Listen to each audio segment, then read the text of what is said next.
again, everyone. Thanks for watching. Please subscribe. I wanted to come back to a couple of things that relate to the last two videos, I think, at the start of this one. So firstly, a couple of videos ago, I asked people if they were thinking of building a boat or if they got some kind of boat project themselves. Lots of people replied. It was very interesting. Quite a few people are thinking of or are in progress of building a boat, which is great to see so many people out there doing it. Several people mentioned they're thinking about Benford Dories. A couple of people were thinking about building or are building catamarans. Catamarans are very popular these days. Several other boats, skiffs, various sorts of boats, but lots of builders out there. It's great to see people going for it. You know, it's as I said before, it's great fun building.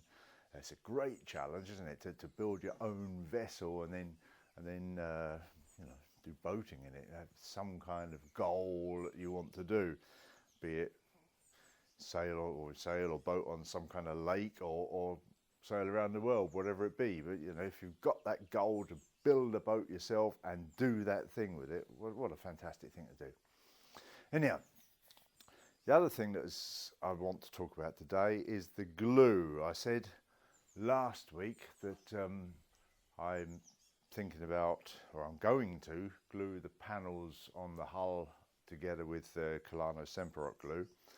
That got a bit of a reaction. Several people wrote in different, you know, some people supporting it, said great idea, they've done similar.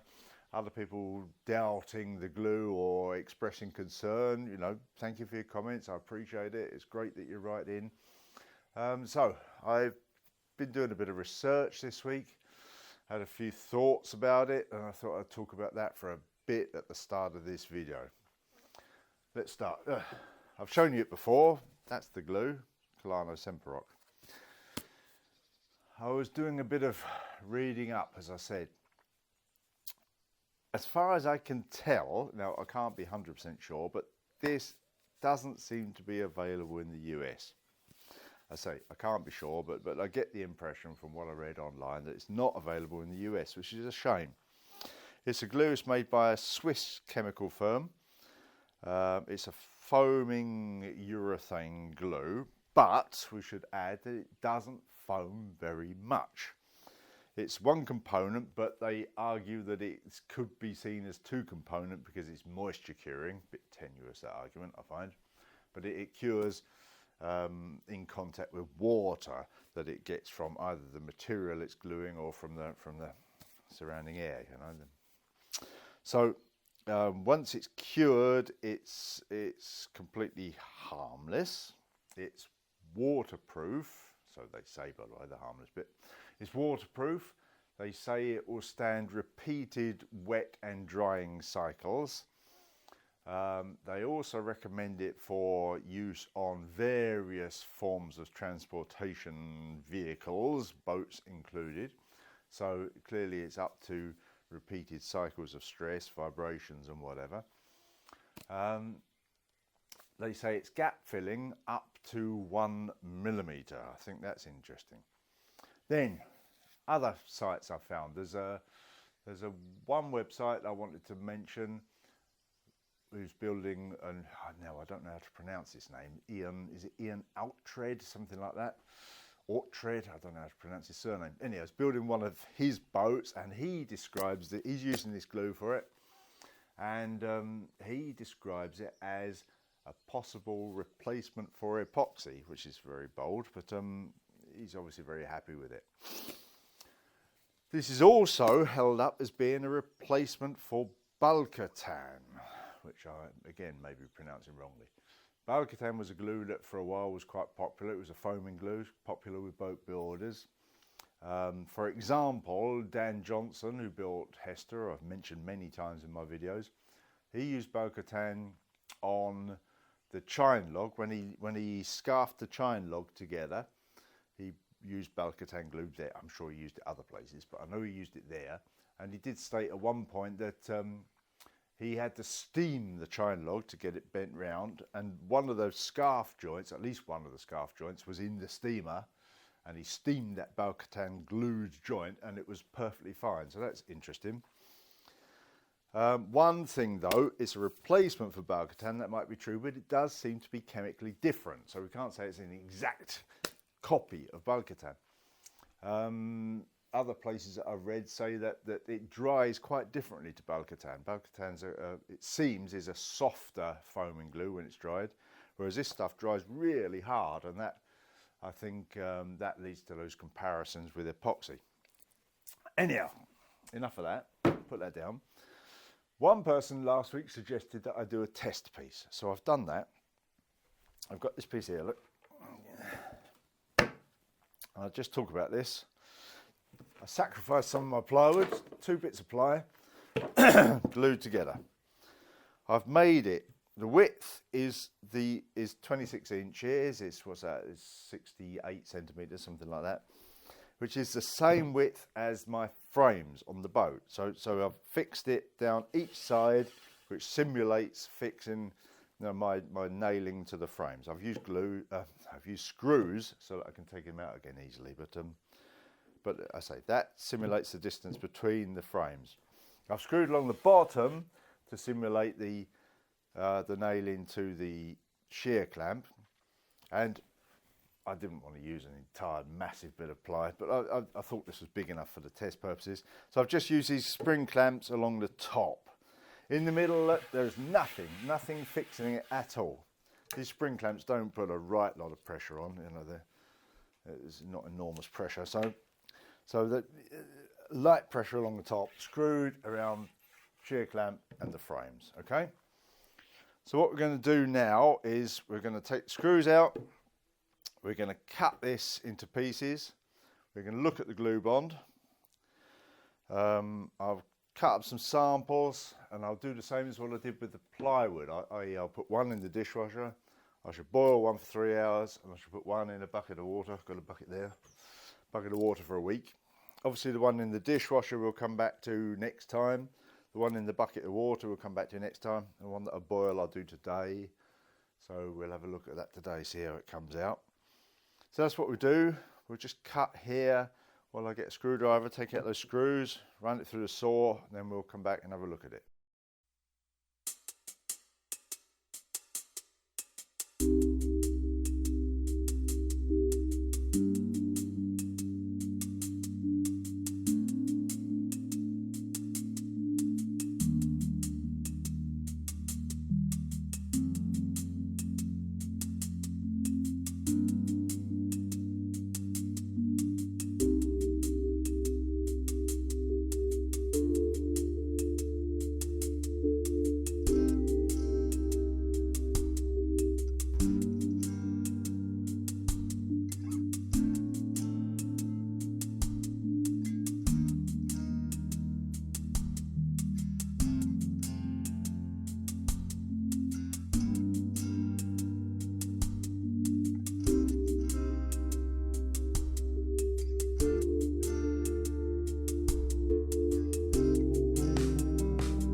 So you've just seen that.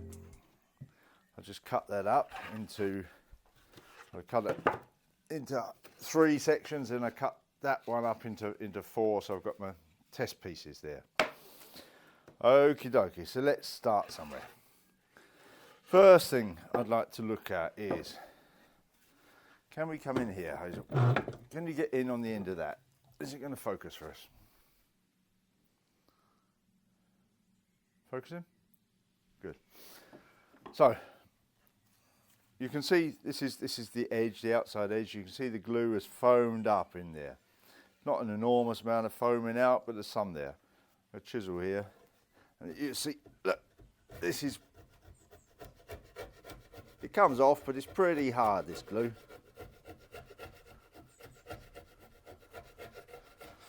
It's pretty hard.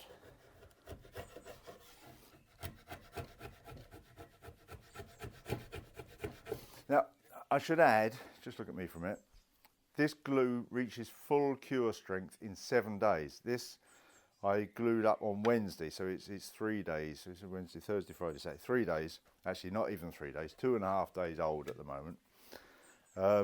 So it's not fully cured, but you know, obviously it's dry, but it will reach full strength after 7 days. But you see how hard that is. That's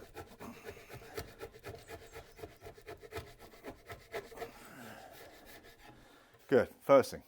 Then let's turn it upside down. This is the cut edge now. Just run along there so it's just cleaned up. Have a look at that, Hazel.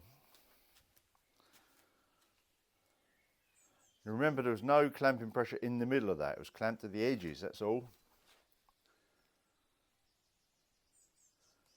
So there's absolutely no indication. That's 2 pieces of 10mm ply glued together. No indication that the foaming has pushed those layers of ply apart, is there? You can't actually see the glue joint. It's so tight together. Yeah, and here's the other edge. It's not the one that butted onto that. It's where I cut it through again. Same story. No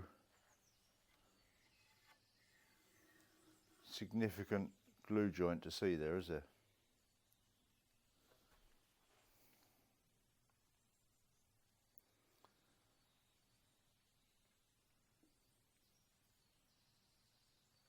Looks good, I think. The other thing we could check is, remember it was clamped on the edges. If it had swollen out at all, both those boards would be curved, wouldn't they? And as I see that, that is absolutely perfectly flat. Other side.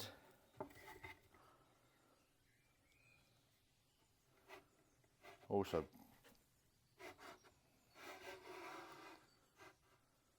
perfectly flat.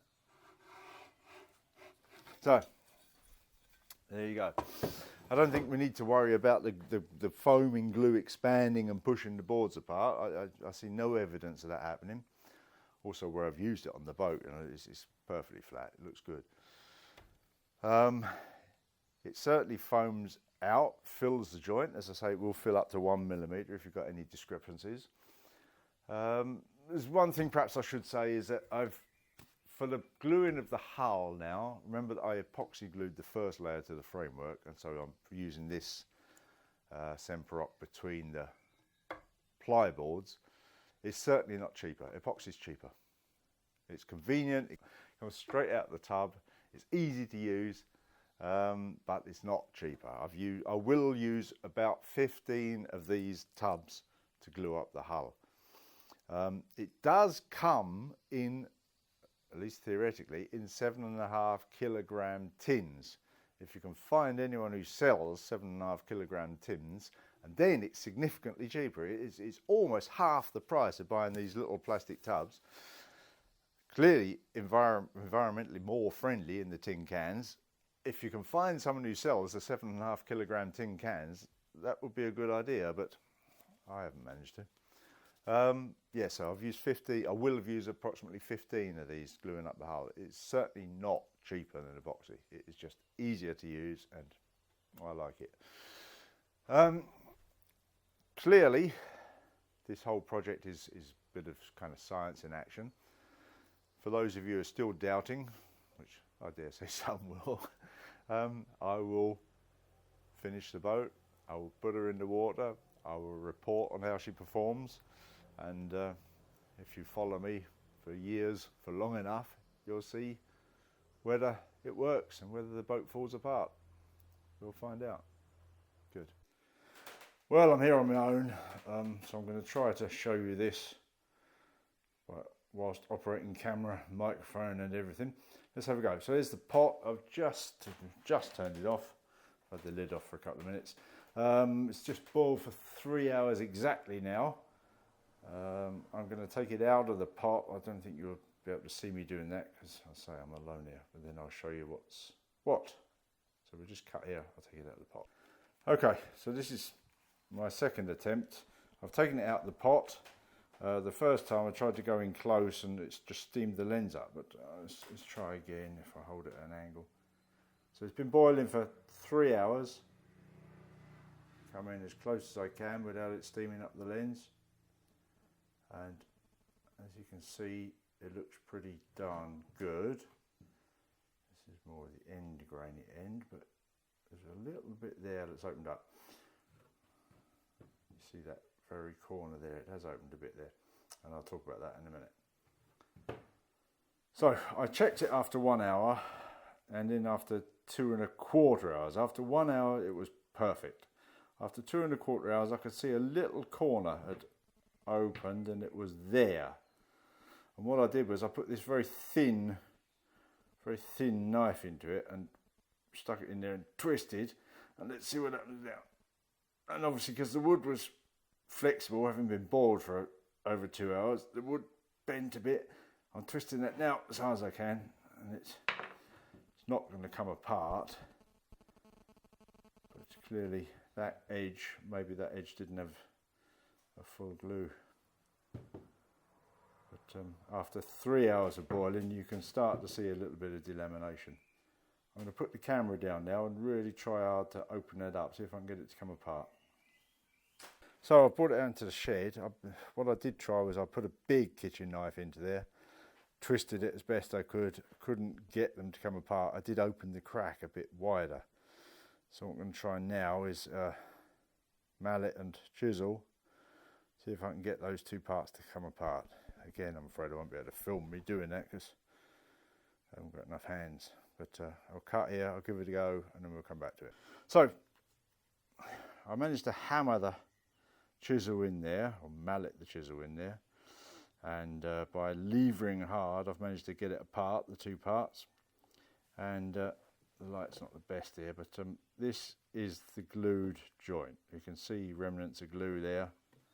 So I have actually managed to pry the glued joint apart. Mainly in 1 or 2 places you can see the plywoods come apart. So that's a ply that's broken there, and where it's darker here, so I'll do that a bit better. Up the top here, there's the plies broken. These darker patches here is where the plies come apart, and all of this section here and here is where the glues come apart. That's after 3 hours of boiling. And I say, me hammering in there and levering quite hard. You see some of the glues left on this one, some was there on that one. Yeah, that's the results of that. I don't know what conclusions we can draw from that. Don't boil your boat and then hammer a chisel into the end grain of the ply, I suppose. That's helpful, isn't it?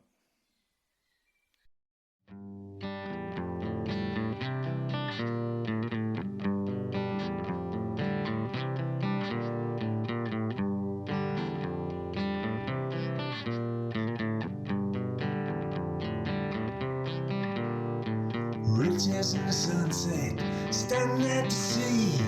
Tell me where you're going so decisively. What's your destination? Tell me where you're bound. We can move together where adventure. It's convenient, it comes straight out the pub. God, I cut that bit out.